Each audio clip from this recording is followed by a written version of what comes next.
Hello guys, मैं आप लोग के लिए एक न्यू कोरियन ड्रामा लेकर आ गई हूँ। इस स्टोरी में कभी पास्ट दिखाया जाएगा, कभी फ्यूचर दिखाया जाएगा। आप लोगों ने बिल्कुल भी कंफ्यूज नहीं होना। अब हमें पहले एक पास्ट का सीन दिखाया जाता है जिसमें हमारी फीमेल लीड मिंजू दिखाई जाती है जो बुक स्टोर चला रही होती है। उसको बाहर से एक लड़का खड़े होकर देखने लगता है जिसका नेम जियोंग है, जो हमारे इस ड्रामा का सेकंड मेल लीड होने वाला है। अब जब वो बाहर से देख रहा होता है उसको इस तरह देखते देखकर सिहोन मेल लीड कहने लगता है कि तुम कब तक इस तरह उसको बाहर से देखते रहोगे, चलो हम अंदर चलते हैं। ये कहकर उसको भी शॉप में ले जाता है, पर वो तो सॉन्ग सुन रही होती है और जल्दी से उनका वेलकम करने लगते हैं, पूछने लगती है कि आपको क्या चाहिए। पर जैसे इन दोनों की तरफ देखते हैं तो वो फौरन से अपना मुंह नीचे कर लेती क्योंकि इनसे आंखें नहीं मिला पा रही होती। सिहोन उसे पूछने लगता है कि तुम हमारी क्लासमेट हो ना, तो वह कहने लगती है कि हाँ मैं तुम लोगों की क्लासमेट हूँ। तो सिहोन कहता है कि तुम इतना अजीब बिहेव क्यों कर रही हो, थोड़ी सी ठीक हो जाओ ना, हमसे ठीक से बात करो। अब वो जो सॉन्ग सुन रही थी उसका सॉन्ग सुनकर सिहोन उससे पूछने लगता है कि ये कौन सा सॉन्ग है। जब वो उस सिंगर का नेम बता रही होती है तो सिहोन को समझ नहीं आ रहा होता, वो बहुत ही ज्यादा उसके क्लोज जा रहा होता है जिससे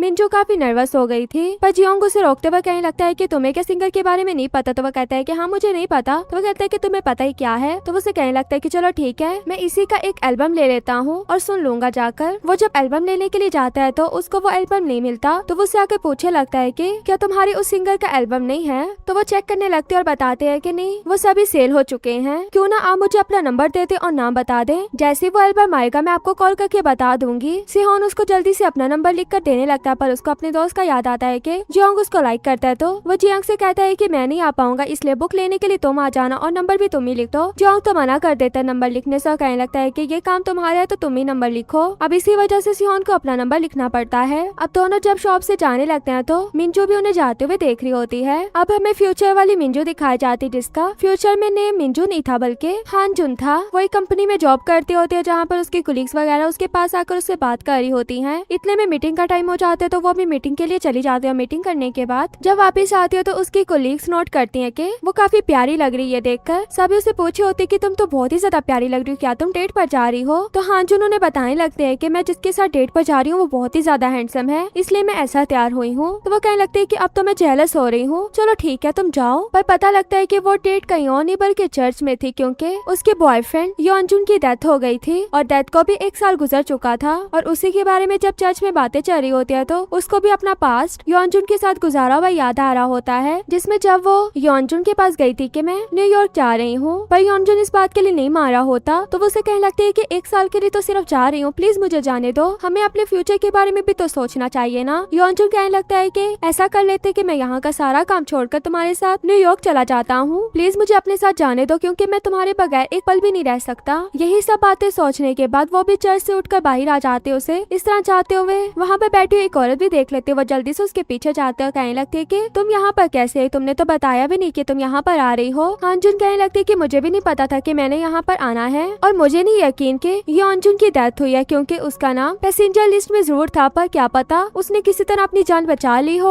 और वो ना मरा हो। वो आंट कहने लगती है कि यकीन तो मुझे भी नहीं आता कि उसको मरे हुए 1 साल गुजर गया है, पर क्या करे कभी कभी यकीन करना पड़ता। उसके हाथों को देखकर वो कहने लगते हैं कि योनजुन ने तो तुम्हें रिंग भी दी थी एंगेजमेंट की, पर वो भी तुम ना पहन पाई। ये बात सुनकर हानजुन पूछने लगती है कि उसने मुझे कब रिंग दी। तो वो बताती है कि जो उसने तुम्हारी बर्थडे के लिए बॉक्स बनाया था उसी में तुम्हारे लिए रिंग थी। हान को तो इस बात का पता ही नहीं था। वो जब घर की तरफ जा रही होती है तो उसको याद आ रहा होता है कि किस तरह उसने मुझे मेरा बर्थडे गिफ्ट दिया था बिल्कुल फ्लाइट के निकलने से पहले, और बॉक्स को लेकर इन दोनों में काफी बातें हुई थी। हान उससे पूछी थी कि तुमने ये बॉक्स मेरे लिए बना रहे थे। तो वह कहने लगता है कि हाँ मैं तुम्हें सरप्राइज देना चाहता था, पर मैं ये भी नहीं चाहता था कि तुम्हें इस बारे में पता लग जाए। तो वो कहने लगती है कि मुझे नहीं पता था कि तुम मुझसे क्या चीज छुपा रहे हो। जब वो उसके बॉक्स को ओपन करके देखते हैं तो काफी अच्छे से बना हुआ था। योन उसे कह रहा होता है कि और भी अच्छे से ओपन करो, पर वो उसको ओपन नहीं करती बल्कि साइड में रखकर उससे बात करने लगता है। कहने लगते हैं कि मुझे पता है कि तुम मुझसे कितना प्यार करते हो, पर मैं नहीं चाहती कि तुम अपना सारा यहाँ का काम छोड़कर मेरे साथ न्यूयॉर्क चलो। हमें अपने फ्यूचर के बारे में सोचना होगा, तुम्हें यहाँ पर रहकर पैसे कमाकर एक घर बनाना होगा। योनजुन कहने लगता है कि तुम्हें घर और पैसे की क्यों पड़ी हुई है, हम दोनों मिलकर कुछ ना कुछ कर लेंगे। पर वो कहने लगते है कि नहीं तुम्हें यहीं पर रहना है। योनजुन इस बात से नहीं मार रहा होता, कह रहा होता है कि मैं तुम्हारे साथ जाऊंगा। हान कहते कि तुम्हें ऐसा लगता है कि अगर मैं न्यूयॉर्क चली गई तो तुमसे ब्रेकअप कर लूंगी और तुम्हें छोड़ दूंगी, क्या तुम्हें मुझ पर यकीन नहीं है। ये सारी बातें सुनाकर उसका गिफ्ट वहीं पर छोड़कर वहाँ से चली जाती है। हान जब घर पर वापस आती है तो उसी बॉक्स को ओपन करके देख रही होती है, उसमें उसकी रिंग्स वगैरह पड़ी थी और भी काफी ढूंढती है कि कोई और जगह होगी, पर जब उसे कोई भी जगह नहीं मिलती तो वो उस बॉक्स को दोबारा से बंद करके रखने लगती है। पर तभी उसकी नजर साइड पर पड़ती है जहाँ पर एक छोटी सी जगह बनी हुई थी। जब उसको ओपन करके देखते हो तो उसमें कोई भी रिंग नहीं थी। ये देखने के बाद हान बहुत ही ज्यादा रोने लगती है। अब हमें फिर से मिंजू दिखाई जाती जिसकी स्कूल की बस उससे छूट गई थी। इतने में पीछे से सिहोन और उसका फ्रेंड जियोंग भी आ गए थे क्योंकि वो दोनों स्कूटर से स्कूल जा रहे थे। अब वो उसको देखकर वहीं पर रुक गए थे और पूछने लगते हैं कि क्या हुआ, तो वो बताते हैं कि बस चली गई है। ये देखकर सिहोन कहने लगता है कि तो मेरे साथ बैठ जाओ। तो वो कहते हैं कि क्या स्कूटर पे स्कूल जाना ठीक रहेगा? तो वो कहता है कि हाँ ठीक तो नहीं रहेगा, पर वहाँ पर जाने के बाद हम स्कूटर को छुपा देंगे। ये बात कहने के बाद वो उसको हेलमेट तो देता है पर कहने लगता है कि तुम जियोंग के साथ बैठ जाओ, क्योंकि वो जियोंग का चांस ज्यादा बढ़ाना चाहता था। और ये कहकर वो वहाँ से चला जाता है। वो भी जियोंग के साथ बैठ जाती है और जियोंग भी चाहते हुए स्पीड को तेज कर देता है ताकि वो उसको अच्छे से पकड़ ले। अब वो स्कूल तो पहुँच जाता है पर उनके पहुँचने से पहले ही डोर बंद हो जाता है। ये देखकर सिहोन तो कहने लगता है कि एक तो हम स्कूटर से आए फिर भी हम लेट हो गए। ये कहकर जैसे ही डोर के ऊपर से गुजरने लगता है तो उसके सर उसको रोक लेते हो। कहने लगते हैं कि एक तो तुम लेट आए हो, ऊपर से तुम कह रहे हो कि तुम स्कूटर से आए हो, तुमने हर एक रूल तोड़ा है। फिर उन तीनों को पनिशमेंट भी मिल रही होती है। तो पनिशमेंट देने के बाद सर उन तीनों को खड़ा कर देते हैं। पूछने लगते हैं कि आइंदा से क्या लेट हो गए और बस की बजाय स्कूटर पे आओगे। वो सभी सर से सॉरी करने लगते हैं और फिर सर भी मिंजू से पूछने लगते हैं कि तुम कौन सी क्लास से हो। मिंजू ने बताते हैं कि मैं कौन सी क्लास से हूँ। सर कहने लगते हैं कि मतलब तुम तीनों एक ही क्लास से और मैंने तुम्हें क्लास में विंडो के साथ वाली सीट पर बैठे हुए देखा है। अब ये बात सुनकर सिहोन हंसने लगता है और कहने लगता है कि जगह याद है कि कहाँ बैठती है, नाम नहीं याद। अब सर उसको हंसते हुए देखकर कहने लगता है कि तुम हंसे हो ना, तुम एक राउंड और करोगे। और वो भी सर की बात सुनकर राउंड करना स्टार्ट करता है। और फिर से हमें हान दिखाई जाती है जो मॉर्निंग में उठती है तो ब्रश करने के लिए जाती है। ब्रश तो कर रही होती है पर उसको योनजुन की याद आ रही होती है कि किस तरह वो गलती से योनजुन का ब्रश यूज कर लेती थी। पर योनजुन उसे कुछ भी नहीं कहता था, बल्कि कहता था कि इससे नजर आता है कि हम एक दूसरे से कितना प्यार करते हैं, आखिर हम कपल हैं। पर वो कहने लगते हैं कि नहीं ना, ये बुरी आदत है, मैं तुम्हें एक न्यू ब्रश ले दूंगी। पर उसकी बातों से हान को लगता है कि इसने मेरा भी ब्रश यूज किया होगा। तो वो उसे पूछने लगते है कि तुमने मेरा ब्रश क्या यूज किया था? तो वो बताता है कि हाँ, जब मैं ड्रंक था तो एक दो बार किया होगा। ये बात कहकर उसे किस करके वहाँ से चला जाता है। अब हान ब्रश करते हुए काफी सैड होती है। जब वो बस स्टॉप पर भी जाकर खड़ी होती है तब भी वो न्यूज में देखते हैं कि एक साल पहले की वही न्यूज चल रही है कि न्यूयॉर्क की तरफ एक एरोप्लेन जा रहा था, मौसम खराब होने की वजह से उसकी क्रैश लैंडिंग हो गई। अब इसी न्यूज को एक और पर्सन भी सुन रहा होता है जिसका हमें फेस नहीं दिखाया जाता, बट उसके फेस पर कुछ चोट के निशान जरूर होते हैं। हान दोबारा से अपने काम पर आती है तो उसको बर्थडे विश का कंपनी की तरफ से मैसेज आता है। उस मैसेज को देखने के बाद उसको याद आता है कि हर बर्थडे योनजुन उसका कितना अच्छा मनाता था, एक न्यू ही मेमोरी उसके लिए क्रिएट करता था। यहाँ तक कि जब वो अपना काम भी कर रही होती तो उसको बर्थडे विश करने के लिए आता था और कहने लगता है कि तुम काम की वजह से हमेशा अपना बर्थडे भूल जाती हो। तो वह कहने लगते है कि मेरे पास इतना अच्छा बॉयफ्रेंड है ना जो मेरा बर्थडे याद रखता है, और वो उसके लिए उसका फेवरेट खाना वो भी महंगे रेस्टोरेंट से लेकर आया था। ये देखकर हान कहने लगते है कि तुम हर साल मेरा बर्थडे क्या इसी तरह स्पेशल करोगे? तो वह कहने लगता है कि हाँ, मेरी होने वाली वाइफ कितनी लकी होगी ना जिसको मैं मिलूंगा। ये बात सुनकर हान उसको बैग से आकर हक कर लेते हैं। कहने लगते है कि अगर तुम ऐसा ही करोगे तो ठीक है, मैं भी हर बर्थडे पे यही सोचूंगी कि योनजुन मेरे लिए कुछ स्पेशल करेगा। अब हान यही बातें जब सोची होती है तो उसकी कोलीग एक आकर उसको गिफ्ट देती है और बताती है कि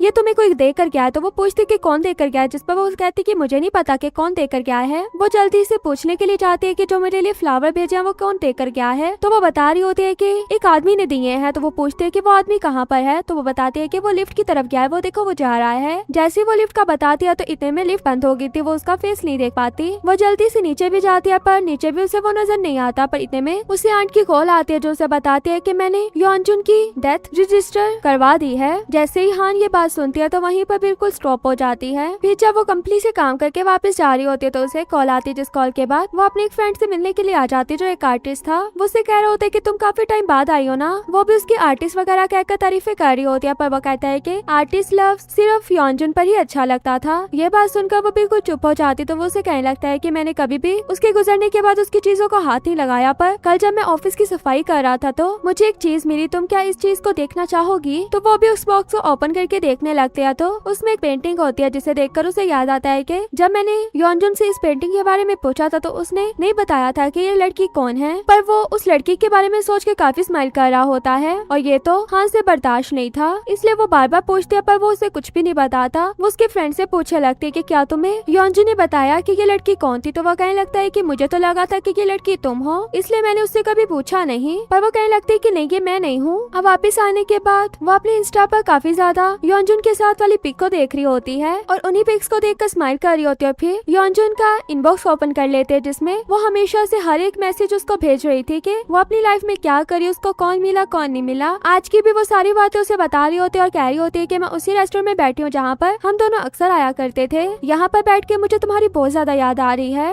ये मैसेज उसको भेजती है तो इतने में उसको इंस्टा से अननोन पर्सन का मैसेज आता है, जिस मैसेज को ओपन करने पर उसे एक पिक नजर आती है जिसमें योनजुन भी था, पर उसको साथ वाली लड़की का बिल्कुल भी पता नहीं था कि वो लड़की दरमियान में कौन खड़ी हो, ना ही साथ वाले लड़के का पता था। के बाद हमें सिहोन 1998 वाला दिखाया जाता है जो अपनी क्लास ले रहा होता है। वहीं पर क्लास में मिंजू भी होती है जो उसको छुप छुप कर देख रही होती है, पर कोई भी बात उससे नहीं करती। और जब सर पूरी क्लास को एक ग्रुप बनाने को कहते हैं कि 3-3 बच्चों का ग्रुप बन जाए, तो पूरी क्लास तो अपना ग्रुप बना लेती है। लास्ट में सिर्फ मिंजू रह जाती है जो बिल्कुल अकेली बैठी थी। उसके पास सिहोन आ जाता है जो आकर उससे पूछे लगता है कि क्या मैं तुम्हें ज्वाइन कर सकता हूँ। मिंजू भी उसे कुछ भी नहीं कहती और कहती है कि हाँ आ जाओ। इतने में पीछे से जियोंग भी आ जाता है जो उन्हें आकर ज्वाइन कर लेता है और मिंजू के साथ ही बैठ गया था। और फिर से हमें 2023 वाली हानजुन दिखाई जाती है जो उसी पर्सन को मैसेज करती है कि तुम कौन हो और तुम्हारे पास ये पिक कहाँ से आई। वो पर्सन ये मैसेज तो देख रहा होता है पर इसको कोई भी रिप्लाई नहीं करता। नेक्स्ट डे हान जब अपने कंपनी में जाती है तो वहाँ पर भी अपने कोलिग्स वगैरह को वही पिक दिखा रही होती है। उसकी कोलिग्स तो कह रही होती है कि ये तो तुम हो, पर हान इस बात को नहीं मान रही होती है और कह रही होती है कि नहीं मैं नहीं हूँ, मुझे तो याद भी नहीं है कि मैंने ये पिक कब ली और ना ही मुझे इसके साथ वाले लड़के का पता है, बस मुझे योनजुन का पता है। पर समझ नहीं आ रहा कि योनजुन इस लड़की के साथ क्यों खड़ा है। क्या ये योनजुन का फर्स्ट लव था? पर वो अपने फ्रेंड कोलिग से कहने लगती है कि क्या तुम इस बारे में पता लगवा सकते हो कि ये पिक कहाँ पर पहले पोस्ट हुई थी। तो वो कहता है कि ये तो बच्चों का खेल है, मैं अभी पता लगवाता हूँ। तो वो उनके सामने पिक के बारे में सर्च करने लगता है तो उसे पता लगता है कि ये पिक एक वेबसाइट पर डाली गई थी जो स्कूल की तरफ से वेबसाइट थी, पर उस वेबसाइट को बंद कर दिया गया, इसलिए इसकी और इन्फॉर्मेशन नहीं मिल सकती। मिंजू दिखाई जाती है जिसे सिहोन का नंबर मिल गया था, वो तो उसका नंबर लेकर काफी खुश थी। इतने में सिहोन वापस से शॉप में आ जाता है, उसे पूछा लगता है कि मैंने तुम्हारा नेम नहीं पूछा, तुम्हारा नेम क्या है? तो वो बताती है कि मिंजू। तो वो उसे अपना भी नेम बताने के बाद वहाँ से चला जाता है। हानजुन तो उसी पिक को देख देख कर उसी के बारे में सोची होती है कि ये लड़की कौन है, मैं इसके बारे में जानना चाहती हूँ। और हमें दूसरी तरफ मिंजू दिखाई जाती है जो सुबह में उठती है, सबसे पहले अपने भाई को जाकर उठाती है। उसका भाई तो स्कूल जाने के लिए नहीं उठता तो वो खुद ही अपना तैयार वगैरह होकर नीचे आती है और उसकी मॉम उसको देखकर कहने लगती है कि अपने भाई को उठा देना और उसको भूखा स्कूल मत भेजना। अब अपनी मॉम की ये बात सुनने के बाद वो अपना खाना खाने के लिए जब बैठ जाती है तो इतने में उसका भाई भी उठकर आ जाता है जो कहने लगता है कि आज मैंने स्कूल जल्दी जाना था और सफाई करनी थी पर तुमने मुझे उठाया नहीं। मिंजू कहने लगती है कि मैंने तुम्हें उठाया था, पर वो इस बात को नहीं मारा होता, वहाँ से खाना खाए बगैर ही स्कूल के लिए चला जाता है, जबकि मिंजू से रोकती है कि खाना खा कर जाओ। अब इस बात के बाद मिंजू भी जब स्कूल में आती है तो दोबारा से स्कूल में उसे सिहोन और जियोंग मिल जाते हैं। सिहोन उसे कहने लगता है कि मिंजू जियोंग ने तुम्हें कुछ कहना है, तो वो भी जियोंग की बात सुनने के लिए खड़ी हो जाती है, पर जियोंग तो उसे कुछ भी नहीं कह पाता बल्कि ये कहता है कि आज हमारी क्लास बाहर होगी। ये बात सुनते सिहोन उस पर इतना हंसने लगता है कि जो बात बोलने को कहा था वो तो इसने बोली नहीं। अब जब तीनों क्लास में आ रहे होते तो सभी क्लास इनको देखने लगते हैं कि सिहोन इतने पॉपुलर बॉय के साथ एक इस तरह की लड़की कैसी हो सकती जिसको क्लास में ठीक से कोई जानता भी नहीं है। एक लड़की तो बस मिंजू को देखी जा रही थी, पर मिंजू भी चुप करके बैठ जाती क्योंकि उसे पता लग गया था कि सारी क्लास उसी को देख रही है। अब रेस का टाइम आता है तो सिहोन और जियोंग उसको स्पॉट कर रहे होते हैं। उसका नाम सुनते ही जो साथ वाली लड़की जो उसकी क्लास फेलो होती है वो कहने लगती है कि तुम्हें तो बहुत अच्छा लग रहा होगा ना कि किस तरह एक स्कूल का पॉपुलर बॉय तुम्हें स्पॉट कर रहा है। मिंजू उसे कुछ भी नहीं बोलती बल्कि सिहोन के पीछे जो लड़का बैठा होता है वो कहने लगता है कि तुम इस लड़की को काफी सपोर्ट कर रहे हो, क्या तुम इसे लाइक करते हो? सिहोन उसकी बात पर कुछ भी नहीं बोलता, वो कहने लगता है कि क्या तुम्हें ऐसी लड़की मिली थी लाइक करने के लिए? तो वह कहता है कि हम सिर्फ दोस्त हैं। तो वो लड़का कहने लगता है कि इतना पागल नहीं बनाओ, कभी भी लड़का लड़की दोस्त नहीं हो सकते। वैसे तुमने जिस लड़की को पसंद किया इसको कोई भी लड़का 4 अच्छी बातें बोलेगा ये उसके साथ ही सेट हो जाएगी। ये बात जियोंग को बिल्कुल भी अच्छी नहीं लगती, वो तो उस लड़के को मारने को पड़ जाता है। पर वो लड़का कहने लगता है कि तुम मुझसे पीछे हट जाओ, तुम हमेशा बीमार रहते हो तो मैं तुम्हें इस तरह मारना नहीं चाहता। तो वो कहने लगता है कि अच्छा आज मार के दिखाओ। इन दोनों में फाइट होने लगती है तो सिहोन टीचर को बता देता है कि यहाँ पर कुछ लोग फाइट कर रहे हैं। जैसे सर उनकी तरफ देखते हैं तो कोई भी उनमें से फाइट नहीं कर रहा होता। जियोंग सिहोन से कहने लगता है कि तुमने ऐसा क्यों किया? तो वो कहने लगता है कि अगर वो तुम्हें मारना स्टार्ट कर देता ना तो तुम उसका मुकाबला भी नहीं कर सकते थे, इसलिए मैंने ऐसा किया। अब जब क्लास में आकर सिहोन बैठा होता तो वही लड़का दोबारा से उसके पास आ जाता और कहने लगता है कि तुम तो जियोंग की तरह पागल नहीं होगे ना उस लड़की के पीछे, और हाँ अपने जियोंग को मुझसे दूर ही रखना, ऐसे बीमार है और बीमार ना कर दूं। ये सुनते ही सिहोन को बिल्कुल भी अच्छा नहीं लगता, वो तो उस लड़के को अच्छा खासा मारने लगता। कहने लगता है कि वो तो मैं था जिसने जियोंग को रोक लिया, अगर मैं उसे ना रोकता तो तुम्हारा कुछ नहीं बचना था। तुम बस दिखावा करते हो कि तुम बहुत मार सकते हो पर तुम ऐसा कुछ भी नहीं कर सकते। पूरी क्लास इन दोनों को मारते हुए एक दूसरे को देख रही होती है और सिहोन तो अपनी बात करने के बाद वहाँ से एटीट्यूड से बाहर चला जाता है। वहाँ दिखाई जाती है जो अभी भी अपनी कोलीग के साथ उसी पिक को लेकर बात कर रही होती है और कहने लगती है कि अगर ये मैं हूँ तो ये मुझसे कितनी ज्यादा क्यूट है और क्या पता ये योनजुन का पहला प्यार हो। तो उसकी फ्रेंड कहने लगती है कि तुम इससे जेलस क्यों हो रही हो, तुम्हें तो पता भी नहीं ये कौन है कौन नहीं। अगर मुझे अपनी लाइफ में तुम्हारे जैसा प्यार मिलता होता ना तो मैं कभी भी किसी से जेलस ना होती, क्योंकि मुझे यकीन होता कि वो मुझसे ही प्यार करता था। पर हान कहने लगती है कि मुझे ऐसा लगता है है कि मैं उस लड़की जैसी लगती हूँ तो वो मुझे इसलिए लाइक करता था, इसलिए इतना प्यार करता था। पर उसकी फ्रेंड कहने लगती है कि इन बातों को छोड़ो, मैंने वो वाली शॉप ढूंढ लिया जो उस पिक में नजर आ रही थी। तो कहने लगती है कि वो शॉप तो बंद हो चुकी थी ना, तुमने कैसे ढूंढी? तो वो बताने लगते है कि मैं यहाँ पर आकर क्या ही करती हूँ, मेरा कोई काम भी तो नहीं, तो मैंने यही काम कर लिया तुम्हारे लिए। और मैं तुम्हें बता दूं कि इस शॉप की जगह कैफे 27 बन गया है, तो क्यों ना हम वहाँ पर चले, शायद हमें वहाँ से कुछ पता लग जाए। हान भी जाने के लिए तैयार हो जाती है और हमें फिर से मिंजू दिखाई जाती है जो सिहोन और जियोंग के साथ जा रही थी। पर सिहोन जियोंग को देखते हुए कहने लगता है कि मुझे याद आया कि मेरी तो क्लास है। वो कहने लगता है कि नहीं, तुम्हारी तो इस टाइम पर कोई भी क्लास नहीं है। तो वो कहता है कि है, यकीन करो। ये बात कहकर उसके कान में आकर कहता है कि पागल लड़के, उसके साथ अकेले में टाइम स्पेंड करो, इसलिए मैं यहाँ से जा रहा हूँ। ये कहकर वहाँ से चला जाता और उसे कहता है कि इसे घर तक भी छोड़ देना। अब जब मिंजू और जियोंग दोनों साथ में जा रहे होते हैं तो जियोंग से मिंजू पूछने लगती है कि तुम दोनों दोस्त कब बने? तो वो बताता है कि हम प्राइमरी स्कूल से दोस्त हैं। तो मिंजू कहने लगती है कि अच्छा, मुझे तो नहीं पता कि दोस्त क्या होते हैं क्या नहीं, क्योंकि मेरे कभी दोस्त बने ही नहीं। तो जियोंग उसे अपने कान से हेयरिंग डिवाइस निकालकर उसके हाथ में रख देता और कहने लगता है कि मुझे एक कान से सुनाई नहीं देता तो मैं ये लगाता हूँ। और जब मैं छोटे होते से लगाने लगा तो मेरा कोई भी फ्रेंड नहीं था, क्योंकि सभी बच्चे मुझे बूढ़ा बूढ़ा कहकर चढ़ाया करते थे। तब एक दिन मैं सिहोन से मिला जो मेरे पास आया और मुझसे पूछने लगा कि मैंने कानों में क्या लगाया है। जब मैंने उसे बताया तो उसने बोला कि क्या मैं चेक कर सकता हूँ। तो उसने मुझसे लेकर कान में लगाकर घूमने लगा और कहने लगता है कि ये बहुत ही ज्यादा कूल है, मुझे तो बहुत अच्छा लगा। तभी से सिहोन मेरा फ्रेंड बन गया, क्योंकि कभी भी उसने मुझे बुली नहीं किया, बल्कि जो बच्चे मुझे बुली करते थे वो कभी भी उन्हें नहीं छोड़ता था। क्या तुम्हें भी बाकी बच्चों की तरह ये चीज बुरी तो नहीं लगती? तो वह कहने लगती है कि नहीं नहीं, मुझे क्यों बुरी लगनी है। ये बात सुनकर जियोंग कहने लगता है कि इसका मतलब तुम भी हमारी बेस्ट फ्रेंड हुई। मिंजू तो ये सुनकर खुश हो जाती है कि क्या मतलब मैं भी तुम लोगों की बेस्ट फ्रेंड हूँ। तो वह कहने लगता है कि हाँ, तुम भी हमारी बेस्ट फ्रेंड हो। जब भी मैं तुम्हें हाय बोलूं तो तुमने भी आगे से हाय का जवाब देना है, क्या तुम ऐसा कर सकती हो? तो मिंजू इस बात पर हाँ कर देती है। अब दोनों जब साथ में जा रहे होते हैं तो मिंजू का वही क्वेश्चन होता है कि क्या तुम्हें सच में एक कान से सुनाई नहीं देता तो तुम क्या करते हो? तो वह कहने लगता है कि जब मुझे सुनाई नहीं देता था तो मैंने लिप्स रीड करना भी सीख लिया था और मुझे लिप्स से पता लग जाते कि कोई क्या बोल रहा है। अब फिर हमें हान दिखाए जाते जो उसी कैफे में काम से ऑफ के बाद दोनों फ्रेंड्स आती हैं, पर देखती हैं कि वो कैफे तो बंद हो चुका है। तो ये देखकर वो दोनों वहाँ से वापस जाने लगते हैं कि चलो कल आएंगे। अब इसके बाद हान जब सबवे लेकर जाने लगती है तो वो देखते हैं कि इस साइड की नहीं बल्कि दूसरी साइड पर एक आदमी खड़ा हुआ जो बिल्कुल सेम टू सेम योंगजुन जैसा था। ये देखने के बाद पहले तो हान शॉक हो जाती है, पर फिर जल्दी से दूसरी तरफ के लिए भागने लगती है। पर जब तक वहाँ पहुँचती है तो वो आदमी वहाँ से गायब हो चुका था। ये देखकर वो काफी सैड हो गई थी और घर वापस जाने लगती है, पर उसको जाते हुए योंगजुन भी पीछे से देख रहा था। अब घर जाकर तो वो बैठती है, पर उसको ऐसे फील होता है कि योंगजुन उसके साथ ही बैठा, इसलिए वो उससे बातें वगैरह करने लगती है। योंगजुन कहने लगता है कि तुम्हें ऐसा लगता है कि वो लड़की बिल्कुल तुम जैसी थी इसलिए मैं तुम्हें लाइक करता हूँ, पर ऐसा बिल्कुल भी नहीं है। मैं तुम्हें लाइक करता हूँ क्योंकि तुम मुझे अच्छी लगती हो, ना कि तुम उसके जैसी हो इसलिए मैं तुम्हें लाइक करता हूँ। पर ऐसी बात नहीं है, तुम मुझे अच्छी लगती हो तो मैं इसलिए तुम्हें लाइक करता हूँ। पर तुम ये वजह तो नहीं ढूंढ रहे हो ना कि तुम किसी न किसी तरह मुझे भूल पाओ और समझो कि मैं किसी और को लाइक करता था। हाँ, आगे से कहने लगती है कि हाँ मैं ऐसा ही चाहती हूँ कि तुम किसी और को लाइक करते हो ताकि मैं अपने दिमाग से तुम्हें निकाल पाऊँ, क्योंकि बाकी लोग तो तुम्हें भूल चुके हैं, बस एक मैं ही हूँ जो तुम्हें नहीं भूल पा रही। ये बातें कहने के बाद हान बहुत ही ज्यादा रोने लगते हैं। फिर हमें मिंजू दिखाई जाती है जो सोची होती है कि अब मैं अकेली नहीं हूँ बल्कि मेरे फ्रेंड्स हैं और उन्होंने मुझे फ्रेंड क्यों बनाया, क्या वो मेरे साथ स्कैम तो नहीं कर रहे। पर वो सिहोन को याद करते हुए काफी ज्यादा स्माइल कर रही होती है क्योंकि वो सिहोन को लाइक जो करती है। और ये मिंजू नीचे से अपने मॉम डैड के शोर की आवाज सुनती है तो वो भी उनको देखने के लिए आ जाती है, जो आपस में लड़ रहे होते हैं कि मैंने अपने बेटे को अपने पास रखना है, मैंने अपने बेटे को अपने पास रखना। कोई भी मिंजू की बात नहीं कर रहा था। ये देखकर मिंजू भी तंग आ चुकी थी और आकर अपने मॉम डैड से कहने लगती है कि बस कर दे, आपने कभी अपनी बेटी मुझे माना है, हमेशा मेरे भाई के लिए दोनों लड़ते रहते हो। मैं भी आप लोगों की बेटी हूँ, मेरे बारे में भी तो कभी सोच लो। पर मेरी तो कोई भी केयर नहीं करता, मुझे तो कोई भी नहीं पूछता, ना ही घर में ना ही स्कूल में। उसके मॉम डैड कहने लगते कि नहीं ऐसी बात नहीं है। पर मिंजू सारी बातें सुनाने के बाद वहाँ से चली जाती है। अब घर से भागने के बाद वो एक जगह पर आकर बैठी होती है तो वहीं से सिहान भी गुजर रहा होता है, जो मिंजू को बैठे हुए देखकर उसी के पास आकर बैठ जाता है और पूछने लगता है कि क्या हुआ है। पर ये पूछना गलत होगा क्योंकि तुम मुझे नहीं बताओगी कि तुम क्यों रो रही हो। हाँ, अगर मैं भी तुम्हें अपना एक सीक्रेट बता देता हूँ तो तुम भी मुझे बता दो। ये कहकर वो मिंजू से प्रॉमिस कर लेता है। तो फिर मिंजू भी उसे बता देती है कि मॉम डैड हमेशा मेरे भाई को ही पसंद करते हैं, वो कभी भी मुझे लाइक नहीं करते, ना ही मेरा ख्याल रखते हैं। जब भी बर्थडे आता है तो वो मेरा बर्थडे भूल कर हमेशा मेरे भाई का बर्थडे बहुत ही अच्छे तरीके से सेलिब्रेट करते हैं, यहाँ तक कि उसके लिए केक भी लेकर आते हैं। ना ही कोई मेरा घर पर पूछता और ना ही मुझे स्कूल में कोई पूछता है। अब ये सारी बातें सुनने के बाद सियान कहने लगता है कि क्या ऐसी बात है, चलो मैं भी अपनी बात बताता हूँ कि मैं यहाँ से अपनी ये क्लास कंप्लीट करने के बाद अमेरिका चला जाऊंगा, जहाँ पर मेरे ग्रैंडफादर रहते हैं, वहीं पर हम लोग भी शिफ्ट हो जाएंगे उन्हीं के पास। और ये बात अभी मैंने इंग्यो को भी नहीं बताई क्योंकि मैं नहीं चाहता कि वो मेरे जाने से पहले ही मेरे जाने का सोचकर सैड हो जाए, क्योंकि उसका कोई भी दोस्त नहीं है। मैं तो वहाँ जाने के बाद दोस्त बना लूंगा, पर उसके लिए दोस्त बनाना मुश्किल है, इसलिए मैं चाहता हूँ कि तुम हमेशा उसकी दोस्त रहो। ये बात सुनकर मिंजू भी बिल्कुल चुप सी हो जाती है। अब जब अपने अंकल के साथ उनकी शॉप में होती है तो अंकल उसे बताते हैं कि जो तुमने टेप का बोला था वो टेप आ चुकी है। ये सुनते ही मिंजू जल्दी से डायरी पर नंबर ढूंढने लगता है, पर उसका दिल नहीं मानता कि वो कॉल करे। वो सोचते है कि मैं खुद ही उसे जाकर फेस टू फेस ये टेप दे दूंगी। यही सोचकर वो अपने साथ स्कूल में भी ले जाते हैं। पर जब सिहोन को खड़े होकर देख रही होती है जो बास्केटबॉल मैच खेल रहा था, पर पास में सिहोन के लिए कुछ लड़कियां उसे चेयर अप कर रही होती है, देखकर मिंजू को अच्छा नहीं लगता, इसलिए वो वहाँ से चुप करके जाने लगता है। पर उसे जाते हुए सिहोन देख लेता है। अब वो तो वहाँ से जा रही थी, पर पीछे से दोनों उसे आवाज देने लगते हैं कि मिंजू तुम कहाँ पर जा रही हो। वो तो उनके हाय का भी रिप्लाई नहीं देती, जिसे देखकर सिहोन कहने लगता है कि इंगियो ने तुम्हें बोला था ना कि अगर फ्रेंड्स हाय बोले तो तुम्हें भी आगे से हमें हाय में रिप्लाई देना है। अगर तुम इंगियो की फ्रेंड हो तो इसका मतलब मेरी भी तो फ्रेंड हो। मिंजू आगे से कुछ भी नहीं बोलती तो सिहोन उसे पूछने लगता है कि जो मैंने टेप का बोला था क्या वो टेप आ गई। मिंजू उसे नहीं बताती कि उसके हाथ में टेप, और कहने लगती है कि नहीं अभी नहीं वो आई। अब हमें 2023 में दिखाया जाता है कि हान अपना बैठ कर काम कर रही होती है कंपनी में, तभी उसको एक पार्सल रिसीव होता है जिसका पता नहीं होता कि वो पार्सल किसकी तरफ से आया। जैसे ही हान जल्दी से उस पार्सल को ओपन करने लगती है तो इतने में उसकी फ्रेंड उसे बुला लेती है और बताती है कि कैफे 27 ओपन हो गया है, क्या हम अभी चले। अब दोनों फौरन से कैफे 27 में आ जाते, जहाँ पहुँचने के बाद वो जैसे कैफे के ऑनर से मिलती है, वो ऑनर कोई और नहीं था बल्कि मिंजू के अंकल ही थे, जो हान को देखकर कहने लगते हैं कि मिंजू। ये बात सुनकर हान कहने लगते हैं कि आप उसी लड़की की बात कर रहे होंगे ना जिसको मैं ढूंढ रही हूँ। ये कहकर उनकी पिक दिखाती है तो मिंजू के अंकल उनको अपने पास बिठा लेते और बताते हैं कि हाँ मैं इस फोटो को पहचानता हूँ क्योंकि ये फोटो मैंने ही ली है। तो हान उसे पूछने लगती है कि ये मिंजू के साथ जो दोनों लड़के खड़ेंगे कौन है, क्या इसके बेस्ट फ्रेंड थे या कुछ और थे। तो उसके अंकल बताने लगते हैं कि उसके फ्रेंड्स थे पर मुझे नहीं पता उनका नाम क्या है, और मिंजू भी मेरी शॉप पर हेल्प करवाने के लिए आ जाया करती थी, वो भी अपने फ्रेंड्स लोगों के साथ जब भी वो स्कूल से फ्री हुआ करते थे, पर मुझे अभी उसके फ्रेंड्स के नेम भूल चुके हैं। अब हान उसके अंकल से कहने लगते कि क्या मैं आपकी भतीजी मिंजू से बात कर सकती हूँ, पर अंकल उसे बताते हैं कि मैं अगर बात करवा सकता होता तो तुम्हारी मिंजू से बात करवा देता, पर मिंजू की डेथ हो चुकी है। और फिर हमें मिंजू दिखाई जाती है जो अंकल की शॉप बंद करके जब वापस जाने लगती है तो आगे से उसे सरप्राइज देने के लिए सिहोन और इंगियो आ जाते हैं क्योंकि उसका आज बर्थडे होता है। दोनों उसको बर्थडे विश करते हैं और उसके लिए केक भी लेकर आए थे। अब उसे कहते हैं कि जल्दी से विश करो, तो वो विश करने के बाद जब कैंडल ब्लो करती है तो वो सभी एक जगह पर बैठ के उसी केक को खा रहे होते हैं, पार्टी वगैरह कर रहे होते हैं। तभी मिंजू वहाँ से जाने लगती है तो इंगियो उसे वही वाला गिफ्ट देता है जो दोनों ने मिलकर लिया था मिंजू के लिए। अब मिंजू को तो वो गिफ्ट काफी अच्छा लगता है क्योंकि वो एक टेप प्लेयर था। सिहोन कहने लगता है कि हमने काफी सोचकर तुम्हारे लिए ये चीज लिया, हमें समझ नहीं आ रहा था कि तुम्हें क्या गिफ्ट देना चाहिए। ये बात सुनकर मिंजू काफी ज्यादा सिहोन की तरफ देखकर स्माइल कर रही होती है। ये देखकर इंगियो को अच्छा नहीं लगता, इसलिए वो वहाँ से काम का बहाना करके चला जाता है। अब ये दोनों पीछे अकेले रह गए थे और दोनों एक दूसरे से काफी नर्वस हो रहे होते हैं कि क्या बात करें, इसलिए सिहोन कहने लगता है कि चलो ठीक है मैं तुम्हें घर तक छोड़ आता हूँ। तो सिहोन उसको अपनी बाइक पर बिठाकर घर तक छोड़ने के लिए जा रहा होता है। इसी में मिंजू जब सिहोन को पकड़ती है तो काफी खुश हो रही होती है। फिर जब मिंजू को घर तक उतार देता है तो मिंजू को भी वही टेप याद आती है कि मैंने सिहोन को देनी थी, तो वो जल्दी से सिहोन को टेप देने लगती है। सिहोन उस टेप को देखकर कहने लगता है कि मेरे पास तो अभी पैसे ही नहीं है, तो वो कहने लगती है कि कोई बात नहीं, तो मेरी तरफ से ही गिफ्ट समझना। ये कहकर जब उसे दे देते तो सिहोन भी उसी टाइम ही टेप को अच्छे से देखने लगता है, तो वो मिंजू का लिखा हुआ भी पढ़ लेता है जिसमें मिंजू ने लिखा था कि जब भी तुम इसे सुनो तुम्हें हमेशा इसके खुशी वाले पल ही याद आए। मिंजू कहती कि ये तो मैंने वैसे ही लिखा है और उसे बर्थडे सरप्राइज देने के लिए भी थैंक्स कहती है और कहने लगती कि मुझे तो लगा था कि तुम लोग मेरा बर्थडे भूल चुके हो, पर ऐसा नहीं था।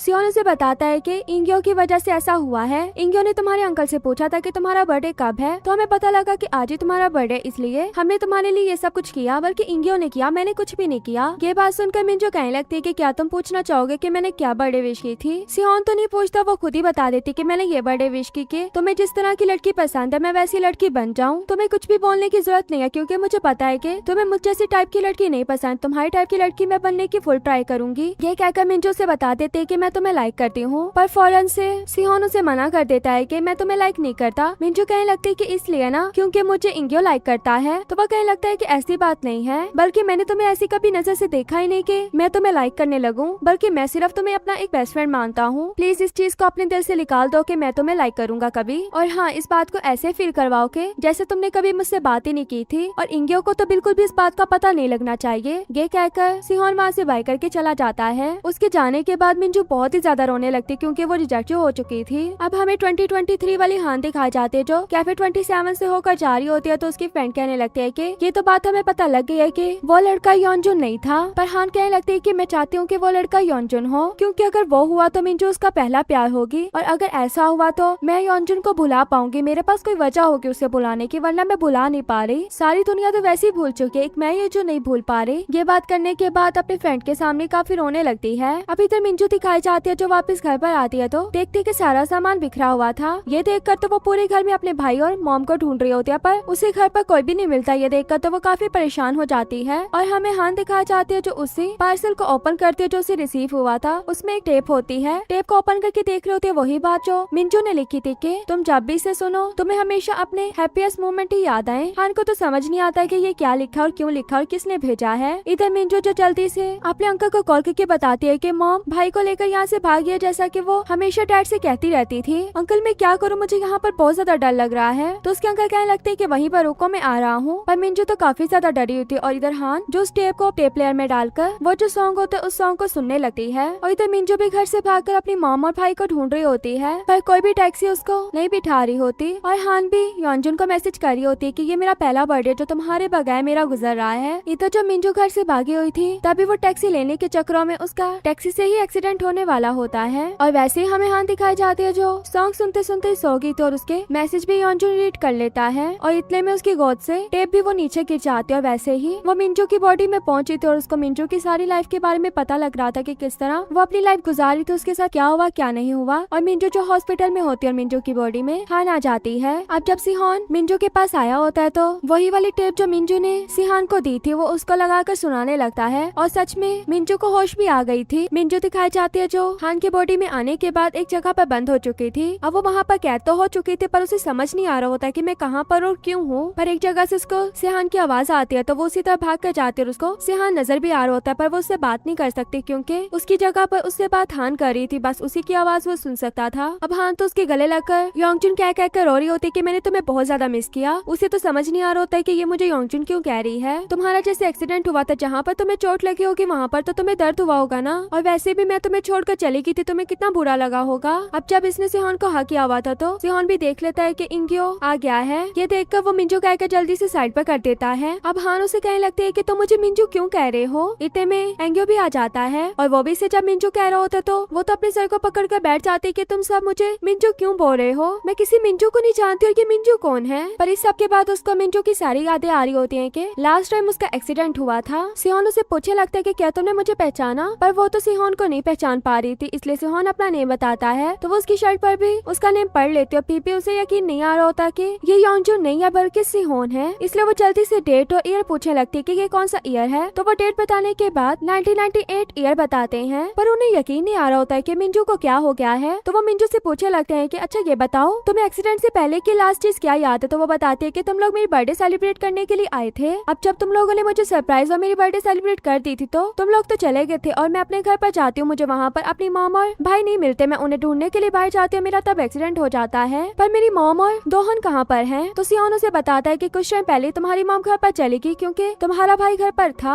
अब ये बात सुनकर मिंजू कहने लगती है कि मेरी मॉम मुझे छोड़कर यहाँ पर कैसे जा सकती है, मेरे भाई के लिए अभी भी बस वो उसी की परवाह करती है। इधर घर पर उसका छोटा भाई दिखाया जाता है जो बैठकर वीडियो गेम्स खेल रहा होता है। उसकी मॉम उसके पास आते हुए कहने लगती है कि तुम्हारी बहन हॉस्पिटल में और तुम्हें यहाँ पर गेमें खेलने की पड़ी है, मैंने इन चीजों को वैसे जला देना जो तुम हर टाइम खेलते रहते हो। इतने में वहाँ पर अंकल आ जाते हैं जो पूछने लगते हैं कि तुम यहाँ पर क्या कर रही हो, तुम्हें तो अपनी बेटी के पास होना चाहिए था। तो वो कहने लगती है कि मैं इसके लिए खाना बनाने के बाद यहाँ से चली जाऊंगी, पर उनके भाई कहने लगते हैं कि नहीं तुम्हें जाना चाहिए, खाना मैं इसके लिए बना दूंगा। ये बात सुनकर दोहन भी पूछने लगते हैं कि क्या सिस्टर की कुछ ज्यादा तबीयत खराब है। इतने में वहाँ पर मिंजू की एंट्री हो जाती है जो आकर अपनी मॉम को बातें सुनाने लगती है कि आप अपने इस बेटे के लिए मुझे कैसे हॉस्पिटल में छोड़कर आ सकती हैं, आपको नहीं पता कि मेरी कैसी कंडीशन थी, मेरा एक्सीडेंट हुआ था, पर आप तो यहाँ पर अपने बेटे के लिए सिर्फ खाना बनाने के लिए आई ना, अगर इसको खाना ना मिलता तो इसने मर थोड़ी जाना था। उसकी मॉम कहने लगती कि नहीं बेटा ऐसी बात बिल्कुल भी नहीं है, मैं बस अभी तुम्हारे पास ही जाने लगी थी। पर मिंजू कहाँ ही रुकने वाली थी, वो भी अपने भाई की धुलाई स्टार्ट कर देते हैं कि तुम्हारी वजह से ये सब कुछ हो रहा है और माँ आपने बिगाड़ा इसको, आपकी वजह से ये उल्टी सीधी हरकतें करते और आप भी इसे कुछ भी नहीं बोलती। ये सब बातें करने के बाद मिंजू को फिर से चक्कर आने लगते हैं तो सभी उसको पकड़कर वापस से हॉस्पिटल लेकर जाने लगते हैं, पर वो भी अपनी मॉम के सहारे नहीं जाना चाहती थी, इसलिए वो योंगजुन से कहने लगती है कि मुझे लेकर जाओ। तो वो कहता है कि मेरा नेम योंगजुन नहीं है बल्कि सिहोन है। तो वो कहती है कि मुझे तुम्हारे नाम से फर्क नहीं पड़ता, तुम जो भी हो बस मुझे लेकर चलो। अब इसके बाद वो हॉस्पिटल में आ गई तो डॉक्टर्स का चेकअप कर रहा होता है, उसकी एज नेम और हर चीज पूछा होता है कि इसका ब्रेन तो ठीक है। अब हान भी मिंजू के बारे में हर एक चीज बता देते हैं कि मेरा नेम क्या है, मैं कब पैदा हुई और आज क्या डेट है। जब डॉक्टर पूछता है कि तुम्हारी एज क्या है तो वो कहने लगती है कि 38, पर वैसे उसको याद आता है कि मैं तो मिंजू हूँ तो जल्दी से अपनी 18 एज बता देती है। अब डॉक्टर से पूछने लगते हैं कि तुम्हारे साथ क्या हुआ था, क्या तुम्हें याद है। तो वो याद करके बताते हैं कि मेरा एक्सीडेंट हुआ था। अब डॉक्टर को तो ये बात सच्ची नहीं लग रही होती, पर फिर भी उसकी मॉम को कहते हैं कि कुछ चीजों की वजह से ये शौक है, इसलिए हम कुछ दिन और इसे यहाँ पर रखेंगे। ये कहकर डॉक्टर वहाँ से चला जाता है। अब बाकी जो दोनों इसके दोस्त यहाँ पर खड़े थे उन्हें देखकर उसकी मॉम कहने लगती कि तुम दोनों यहाँ पर क्या कर रहे हो। तो वो दोनों इस बात को सुनकर कहने लगते हैं कि नहीं नहीं, हम तो यहाँ से जाने लगे थे। ये कहकर फौरन से वहाँ से भाग जाते हैं। अब उनके जाने के बाद मिंजू की मॉम और उसके अंकल उससे बात करने लगते हैं और उसके अंकल उसे बताते हैं कि तुमसे कुछ चीजें पुलिस पूछने के लिए आएगी, क्योंकि तुम्हारा एक्सीडेंट नहीं लग रहा, क्योंकि सर पर तुम्हारे किसी ने कुछ चीज मारी थी और तुम जहाँ पर बोल रही हो ना तुम्हारा एक्सीडेंट हुआ, वहाँ पर तुम नहीं मिली बल्कि उस जगह से काफी दूर जाकर तुम मिली हो। मिंजू तो कहने लगती है कि मेरा तो एक्सीडेंट हुआ है, पर उसके अंकल कहते हैं कि तुम पर किसी ने वार किया था, ना कि तुम्हारा एक्सीडेंट हुआ। अभी तो सिहान और इंगियो दिखाए जाते जो दोनों साथ में जा रहे होते हैं, पर इंगियो सिहान को नहीं बुला रहा होता। सिहान उसे कहने लगता है कि क्या तुम मुझसे नाराज हो, बताओ क्या रीजन है जो तुम मुझसे नाराज हो। तुमने क्या मिंजू को मुझे हक किए हुए देख लिया था, वो तो बस मुझे